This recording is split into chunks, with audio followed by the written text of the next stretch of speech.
Mientras nosotros discutimos la suavidad, y así nos va, el juez Sergio Moro, en Brasil, condenó a Lula a 9 años y medio de prisión. Querido Gustavo Segre, el enorme placer de escucharte. ¿Cómo estás? Bienvenido, buenas noches. Buenas noches, Paulino, gracias por el llamado. ¿Hay movilizaciones a esta hora en Brasilia o son menores de parte de los seguidores de Lula? No, hay manifestaciones de los dos lados. Dividieron la avenida Paulista en la ciudad de San Pablo, de donde yo te estoy hablando. De un lado los que querían que Lula fuera preso y del otro lado los que querían que Lula no fuera preso. Pero por ahora no hay desmanes y esto es lo más importante. La condena, en principio, si me la tuvieras que narrar brevemente, uno debería decir qué cosas para saber por qué se llega por parte del juez Moro a la primer condena que vos, con quien te habla, anticipaste en Infobae hace prácticamente 2 años, cuando nadie veía lo que hoy está sucediendo. Sí, yo te diría que el secreto, y es lo que estaba escuchando en el comentario que estaban haciendo recién ustedes, está basado en la ley del arrepentido. Si no hubiera sido por la ley del arrepentido, probablemente no hubiéramos tenido la sentencia en este proceso, al menos, de Lula en el caso del triplex. ¿Y por qué digo de la ley del arrepentido? Porque la base fundamental, documental y testimonial estuvo en el señor Leo Piñeiro, que era muy amigo de Lula, que sería el Odebrecht de Dilma. O sea, la empresa OAS creció muchísimo patrimonialmente en el primer gobierno de Lula sobre todo, y que por ser preso se advirtió a la ley del arrepentido y de esa forma comentó y probó cosas de lo que sabía. El segundo fue Renato Duque, un ex director de Petrobras, conocido del PT, colocado por el Partido de los Trabajadores, que también se avino a la ley del arrepentido y contó lo que sabía presentando pruebas. El departamento nunca estuvo a nombre de Lula, sin embargo, ¿verdad? Nunca estuvo a nombre de Lula, pero se encontró documentos en el allanamiento que se le hace en marzo del 2016 a Lula en su casa, donde había un boleto de compra-venta de un boleto en el mismo edificio que tenía el número del departamento borrado. Y a partir de pericias se comprobó que la intención era precisamente que Lula se quedara con ese departamento. Lula le echó la culpa a su esposa, ya fallecida en febrero de este año, pero no fue suficiente para corroborar todo lo que la denuncia estaba incluyendo en el proceso, entre testimonios y documentos. Es un departamento de $250.000, 215 metros cuadrados, hasta donde sea. Ayúdame, Gustavo. Parecería muy poca cosa frente a la magnitud de lo que en teoría se sospecha pudo haber sucedido con la corrupción en Brasil. Sin embargo, lo que se juzga es el hecho, no el monto de lo robado, ¿correcto?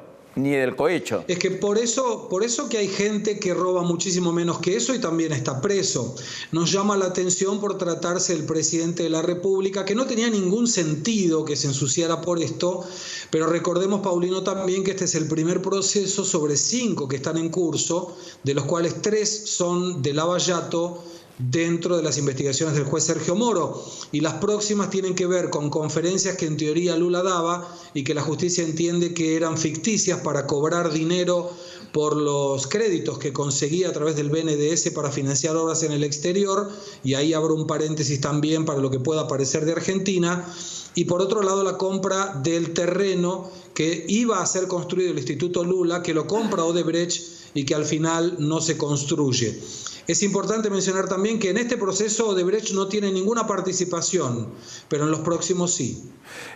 19 años de inhabilitación para ejercer cargos públicos fue la condena a la que sometió Moro al expresidente, ¿correcto? Sí, y yo te diría que eso me parece lo más importante, porque desde el punto de vista judicial queda muy claro que en esta nueva etapa judicial de Brasil no importa cómo te llamás, no importa el cargo que ocupás o que ocupaste. Si tenés algún problema en la justicia, vas a tener que responder por ello. Y esto es muy bueno.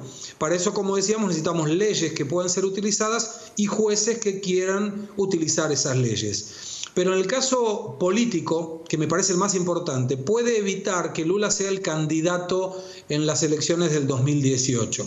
Es clarísimo que Lula va a utilizar esto para su campaña, porque para que tenga cumplimiento efectivo tanto la prisión como la inhabilitación política, debe haber confirmación en segunda instancia a partir del Tribunal Regional Federal de Porto Alegre, debe ser allá por agosto del año que viene, coincidentemente en la fecha que cierran las listas para las elecciones. Perdóname porque justo hubo alguna interrupción en el Skype, vía lo cual estamos haciendo esta comunicación. Vos allí en Brasil, nosotros aquí en Buenos Aires.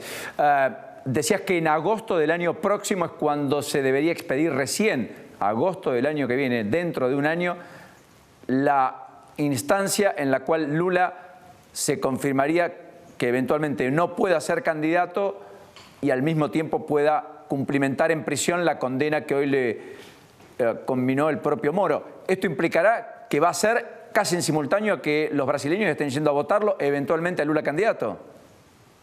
Sí, es probable. Y esto es pura especulación porque no hay un plazo determinado para la segunda instancia.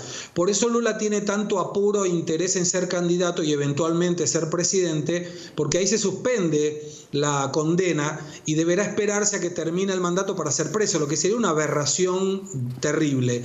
Pero de cualquier manera la ley brasilera permite que en segunda instancia, en su confirmación, el que fue sentenciado vaya preso, aunque en el caso de Lula sería prisión domiciliar por su edad, y no puede ser candidato por otra ley brasilera que es la ley de la ficha limpia.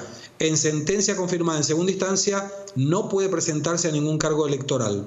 Correcto. Gustavo, lo último. Hoy pasó inadvertido en este contexto, pero no es menor. Los mercados reaccionaron favorablemente, supongo, por el fallo del juez Moro, pero también por lo que en el Senado estaba ocurriendo. El Senado validó la reforma laboral de Brasil, la reforma que quería impulsar Temer y que había tenido tantos problemas en medio de esa denuncia que también salpicó al presidente, que lo puso tras las cuerdas. ¿Entendés que Temer está fortalecido, que Temer está repuesto en el cargo de algún modo, porque en algún momento se lo veía más afuera que adentro? ¿Está sólido o Temer también está arriba de un tembladeral? No, está arriba de 3 tembladerales, no de uno solo, porque este es el primer proceso de los 2 que vienen detrás penalmente contra el presidente Temer. Yo te diría que permite mostrar que los senadores y los diputados brasileros están tomando más la política de Estado que la política de gobierno. La reforma laboral era algo que Brasil precisa, o es algo que Brasil precisa. De la misma manera que la reforma de la jubilación, que debe quedar postergada por la crisis política, pero no olvidada. En Brasil en este momento, Paulino, es mucho más importante el timonel del barco, y me refiero al ministro de Economía, Henrique Meirelles, que el comandante del barco, que puede ser Temer, puede ser Rodrigo Maia o quien sea, que el mercado está respondiendo bien, los indicadores brasileños están dando buenas señales y por eso, más afectado a lo de Lula que a lo de la reforma laboral, el dólar bajó hoy el 1,5%, terminó en R$3,20 y la bolsa subió el 1,7%, terminando a casi 65.000 puntos. Gustavo, gracias, como siempre, por la generosidad y la deferencia para con nosotros. Hasta la próxima.